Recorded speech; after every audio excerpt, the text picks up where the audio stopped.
Hey guys, मैं हूं आपके साथ सचिन मेवाड़ और आज हम बीए सेकेंड ईयर की सेकंड बुक जो है उसको एक बार देखने वाले हैं। इसके सिलेबस को देखने वाले हैं कि इसके सिलेबस में क्या क्या पॉइंट्स हैं, क्योंकि आपकी जो फर्स्ट बुक है वो लगभग पूर्ण हो चुकी है। इसके एक दो टॉपिक है जो मैंने आप जान के उनको रखा है पीछे के लिए। आपकी जो सेकंड बुक है सांस्कृतिक इतिहास की जो मुख्य धाराएं हैं, ये सेकंड बुक जो है वो खासकर धर्म से रिलेटेड है, धर्म के सिद्धांतों से रिलेटेड है, धर्म नियम सिद्धांत इन पॉइंट्स पर ये आधारित है और प्रत्येक धर्म के बारे में कुछ ना कुछ जानकारी देती है। ये जो किताब है वो बेहद एक प्रकार से व्यवहारिक किताब है, ठीक है। इसमें बच्चा जो होता है वो स्वयं अर्जित जो ज्ञान होता है, समाज से जुड़ा हुआ, धर्म से जुड़ा हुआ, बौद्ध धर्म से जुड़ा हुआ, सामाजिक व्यवस्थाओं से जुड़ा हुआ, सामाजिक संरचना से जुड़ा हुआ, उपनिषद से जुड़ा हुआ, विवाहों के प्रकार से जुड़ा हुआ, आश्रम व्यवस्था से, तो ऐसे इसमें जो सरल टॉपिक हैं जो इतिहास की प्राचीन भाग के बारे में सामान्यतः जानकारी देते हैं, ऐसे पॉइंट्स को इस किताब में शामिल किया गया है। अक्सर इसमें वही टॉपिक आपको 80% जो टॉपिक हैं आपको वही टॉपिक मिलेंगे जो आपने प्रथम वर्ष में या सेकेंड ईयर की फर्स्ट बुक में पढ़ रखे हैं। तो मैं एक एक टॉपिक को आपको बताता हूं कि कौन कौन से इसमें टॉपिक हैं। और इस जो किताब है इसकी आपको एक प्रकार से ना तो नोट्स बनाने की आवश्यकता है, क्योंकि ये किताब नोट्स के लिए नहीं बनाई गई, इसमें व्यावहारिक ज्ञान जो है वो छिपा हुआ है, ठीक है। मैं देखता हूँ बहुत सारे बच्चे इसके भी नोट्स बनाने लग जाते हैं। ये एक प्रकार से व्यावहारिक है, जो आपने पढ़ रखा है उसी का ही एक रिन्यू है। तो मैं ये सजेस्ट करूँगा कि इसमें आपको किताब को ही पढ़ना है, ठीक है।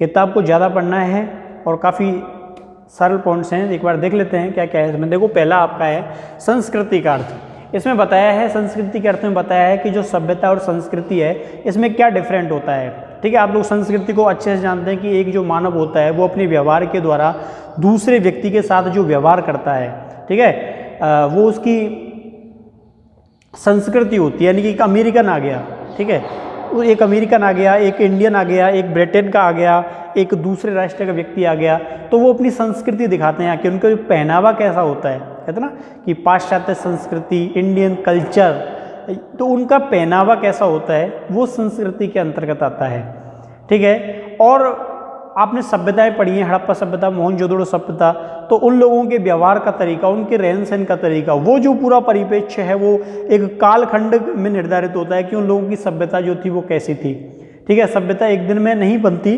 उसमें बहुत समय लगता है।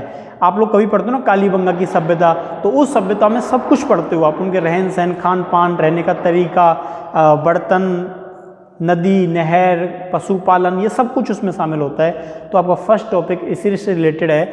इसमें संस्कृति का अर्थ ये पूछा है। इसके अलावा भारतीय संस्कृति के प्रधान एवं विशेषताएं, यानी कि जो हमारी इंडियन संस्कृति है उसकी क्या क्या विशेषताएं हैं, काफ़ी इजी टॉपिक है, ठीक है। दूसरा आपका टॉपिक है धर्म एवं संस्कृति, ठीक है। धर्म एवं संस्कृति बीए प्रथम वर्ष में आप लोगों ने इसका निश्चित अध्ययन किया था। वैदिक धर्म, ठीक है, खूब अच्छे से आपने पढ़ा था। बौद्ध धर्म काफ़ी अच्छे से पढ़ा था। जैन धर्म काफ़ी अच्छे से पढ़ा था। वैष्णव और शैव धर्म, ठीक है, भगवान विष्णु और शिव के जो भक्त होते हैं उसमें आपको पढ़ाया था। अलवार और नैनार संतों के बारे में। ये देखिए भक्ति आंदोलन, अभी चंद दिनों पहले मैंने इसका पूरा का पूरा जो लेक्चर है वो कराया था। एक बहुत बड़ा वीडियो जो है मैंने अपलोड किया था भक्ति आंदोलन के बारे में। तो पूरा का पूरा भक्ति आंदोलन सेम है, बिल्कुल वही है, उसी को उठा के रख दिया गया है, क्योंकि ये टॉपिक सेकंड बुक का पार्ट है। अब देखिए इसमें भारत में इस्लाम का उदय, ठीक है, और सूफी संत, सूफी मत मैंने अभी कराया है। सूफी मत, ये दोनों टॉपिक अभी कराए हैं, भक्ति आंदोलन और सूफी मत बिल्कुल सेम टॉपिक हैं। इस्लाम का उदय जो है ये टॉपिक, इसमें मोहम्मद पैगंबर साहब के बारे में जो फैक्ट हैं वो रखे गए हैं, ठीक है। अब देखिए ये पूरा जो है यहाँ से लेके यहाँ तक, इसमें दर्शन, संस्कृति, उपनिषद, चिंतन और भगवत गीता ये दिया हुआ है, ठीक है।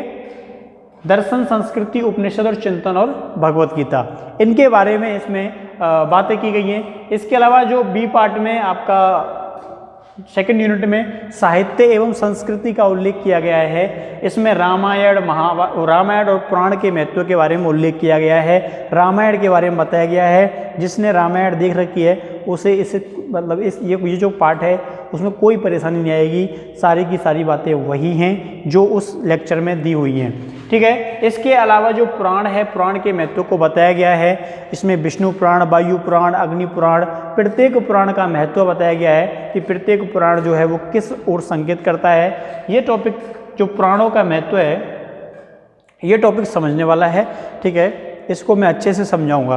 जो आपके अच्छे से समझने वाले टॉपिक होंगे उनको बहुत अच्छे से समझा दिया जाएगा, लेकिन कुछ टॉपिक जैसे हैं अगर आपने उनको पढ़ लिया, ये किताब अच्छे मार्क्स दिलाती है, इसलिए एक दो बार इसको आप अध्ययन करोगे, क्योंकि इसमें आपको अन्य पुस्तकों की तरह आपको याद रखने की जरूरत नहीं होती। चोल वंश का पहला शासक, द्वितीय शासक, पल्लव वंश का शासक, बहमनी साम्राज्य, इसमें आपको तर्क तथ्य याद नहीं रखने हैं। इसमें आप लोगों को जो एक प्रकार से संस्कृति, सभ्यता, भगवत गीता, रामायण, तो जो आप चीज़ें पहले पढ़ चुके हैं, ठीक है, ज़्यादातर चीज़ें जो हैं वो पढ़ चुके हैं, इसीलिए इस पुस्तक में अक्सर करके विद्यार्थी को परेशानी नहीं आती है। इसके अलावा आप लोगों को कुछ राइटर मिलेंगे, जैसे कालिदास के बारे में, उसके बाद तुलसीदास जी के बारे में, रविंद्रनाथ टैगोर के बारे में जो है उल्लेख किया गया है। इनके बारे में इनकी जीवनी दी हुई है, इनकी जो बायोग्राफी है वो दी गई है। इन तीनों की इनकी बायोग्राफी करा दी जाती है और इनमें से एक के बारे में पूछ लिया जाता है कि रविंद्रनाथ टैगोर के जीवन से हमें क्या शिक्षा मिलती है, वर्णन कीजिए। तुलसीदास का भारतीय धर्म संस्कृति को प्रभाव, तो ऐसे करके क्वेश्चन बना दिए जाते हैं।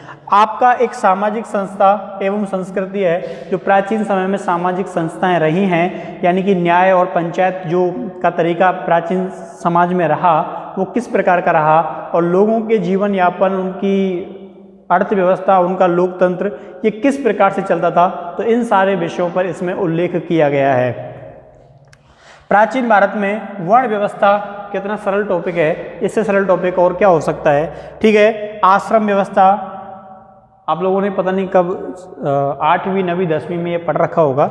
इसके बाद आपके वो संस्कार हैं, विवाहों के संस्कार शायद प्रथम वर्ष में आपने पढ़ लिए होंगे ये, और उसके बाद पुरुषार्थ हैं, अर्थ काम मोक्ष वाला, तो ये भी बिल्कुल ही इजी टॉपिक है, ठीक है। प्राचीन भारत में वर्ण, आश्रम, संस्कार और पुरुषार्थ, इससे सरल और क्या हो सकता है। 19वीं और 20वीं शताब्दी में समाज सुधार, इसमें समाज सुधार के ऊपर बात की गई है। इसमें बाल विवाह है, इसमें सती प्रथा है, इसमें दास प्रथा है, इसमें पर्दा प्रथा है, तो जो कॉमन परेशानियां थीं उनके ऊपर प्रकाश डाला गया है, ठीक है।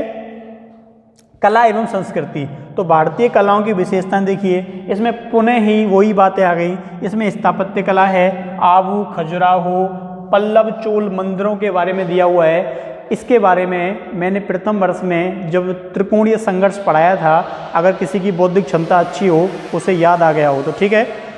इसके अलावा चित्रकला, शैल, अजंता, मुगल, विज्ञान, संस्कृति, आर्यभट्ट, ब्राह्मण, चरक और सुश्रुत, इनके बारे में दिया हुआ है। वैज्ञानिक परख दी गई है कि शैली कैसी रही, मुगल काल में चित्रकला कैसी रही। अभी कुछ दिन पहले ही मैंने मुगल चित्रकला कराई है। इसके अलावा विज्ञान एवं संस्कृति, इसके बारे में एक टॉपिक है जो ठीक ठाक है, ये मैं अच्छे से करा दूंगा। तो ये आपके बीए द्वितीय वर्ष का एक रिव्यू था जो मैंने आपको बताया है। आप लोग बड़े आराम से इस पुस्तक का अध्ययन कर सकते हैं, ठीक है। बहुत अच्छे से किताब से पढ़ना है, इसके नोट्स बनाने की आपको कोई आवश्यकता नहीं है। जितना ज़्यादा आप इसको किताब से रिव्यू करेंगे उतना ज़्यादा होगा, क्योंकि ये जो बुक है वो आपकी जो सामाजिक परख होती है उसको विकसित करने के उद्देश्य से लाई गई है, ठीक है। तो उम्मीद है आपको जो मैंने ये रिव्यू बताया है सिलेबस का वो पसंद आया होगा। इसी के बेस पर हम सेकंड बुक का अध्ययन करेंगे, लेकिन ये जो बुक है उस पर आपको खुद अपनी जो डिमांड होती है वो ज़्यादा बेहतर तरीके से बनानी है। आपको ये नहीं सोचना है कि मेरे द्वारा इस पुस्तक के संबंध में क्या क्या लेक्चर बना रहा हूँ। मैं उन लेक्चरों पर फोकस करूँगा जो लेक्चर आपको समझ में नहीं आएंगे, ठीक है। क्योंकि ये जो किताब आपको पढ़ने के लिए होती है, अक्सर करके आप जब भी गवर्नमेंट यूनिवर्सिटी या कॉलेज में होते हो तो इस किताब को अक्सर करके कराया नहीं जाता है, क्योंकि कॉमन नॉलेज की चीज़ें इसमें दी हुई हैं। फिर भी मैं इसके अच्छे अच्छे वीडियो जो है वो आप लोगों को पहुंचाता रहूँगा, जो भी इसमें फैक्टेबल बातें होंगी वो मैं आप तक पहुंचाऊंगा। तो आप सिलेबस के आधार पर इस किताब को पढ़ना शुरू कर सकते हैं। तो मिलते हैं कल नेक्स्ट वीडियो में, तब तक के लिए थैंक यू, धन्यवाद, बाय बाय।